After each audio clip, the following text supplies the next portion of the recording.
Hey guys, welcome back to Glam Finds, and today I'm here with a hidden gem review. So I was on fragrancepod.ca probably a couple weeks ago and I saw this, and just based on the name of it, I honestly just blind bought it. I couldn't find a ton of information. There's no videos available on it, but it sounded like it was going to be good, so I gave it a chance. And that fragrance is going to be by the house of Jesus del Pozo, Dark Saffron Nights.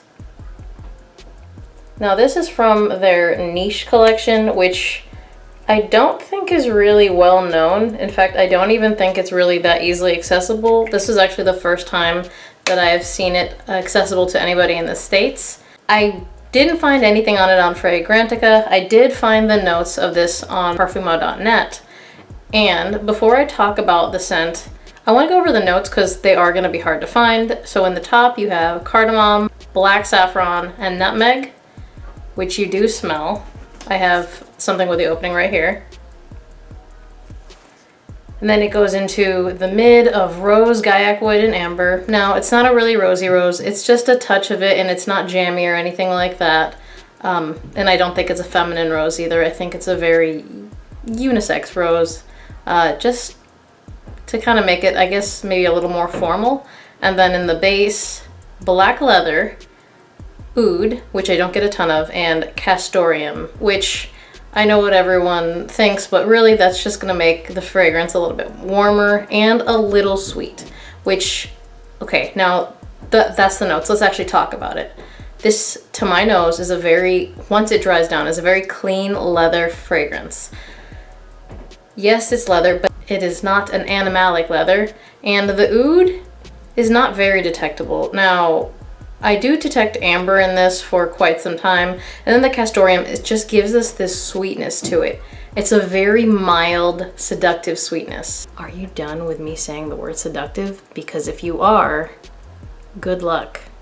But I really like it. It's basically the easiest leather fragrance to wear, and that's what you guys have been asking for. So I thought it was time to deliver. Now, it was a coincidence because I didn't know that it was gonna be this good, but it really is. So it's just kind of a warm, leathery fragrance. Based on some of the notes, I feel like you're already knowing that it's gonna be warm. Cardamom, saffron, well, black saffron, but anyway, saffron. Nutmeg, all warm, lightly sweet notes. And it kind of shows, like, all of these notes, you can pretty much detect all of them. Again, the oud, it's really faint, and it's nothing here is animalic at all. To me, I was worried because, again, this could have really turned into, like, not a great blind buy. You guys already know blind buys aren't ideal, but there was no other way I could try this. So to me, having something that's, you know, leathery with warm notes that keep it slightly sweetened, because let's just face it, leather with no sweetness is just so abrasive, and that's just not going to be for everyone. However, not everyone wants something like, you know, La Yucawam, where it's really sweet. I mean, La Yucawam and Tuscan leather, those things are not overly sweetened, but if you want something that's pulled back a little bit and maybe a little bit more seductive, and again, the leather in those, to me, is not as wearable as this. And I'm not saying they're not wearable, because I think that they are, but this is more wearable to my nose. But let's talk about what other people think, because obviously, you know, I'm part of the fragrance community, so my opinion is not going to matter as much as the regular person. I sprayed this on when I bought it, and then like maybe an hour, hour and a half later, my friend came over and immediately told me I smelled really good. And that's in the dry down, and the dry down in this is really pleasant, and the sillage that you get from the dry down is really, really gorgeous. A friend of mine from work came up to me and told me that I smelled really good. And I actually asked him this question. I know I'm kind of going all over the place here, but I do want to talk about, this is a unisex fragrance, but I wanted to know what he thought. He said on me it smelled feminine. My friend said on me it smelled feminine. I had her smell it on paper later. She said it smelled masculine. So what I get from that is that's right down the center unisex.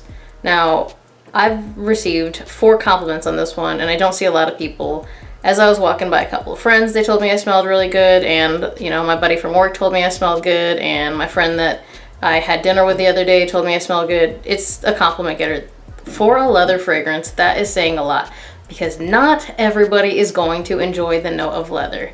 This is just not an abrasive leather by any means. So if you want something that's gonna kind of get you into leather without being too much, yeah, this is it. To me, this has the X factor. It's really seductive, really nice.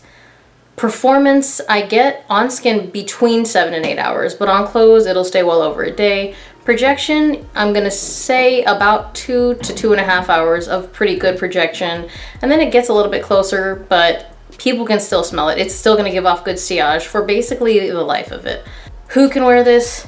I think anyone can wear this. However, I think if you're under 25, this probably isn't gonna be something that you like. It's not a very sweet fragrance. It's got just a little bit of warm sweetness to it that makes it wearable, but not like a dessert fragrance. Where can you wear this? To me, this is formal. Like either formal or date night, a little dinner date, something like that. It's an evening fragrance. But seasons, I actually think that this can be worn year-round. As a date night fragrance, unless you're somewhere where it's insanely humid, I would just avoid it midsummer, in the dead heat of summer.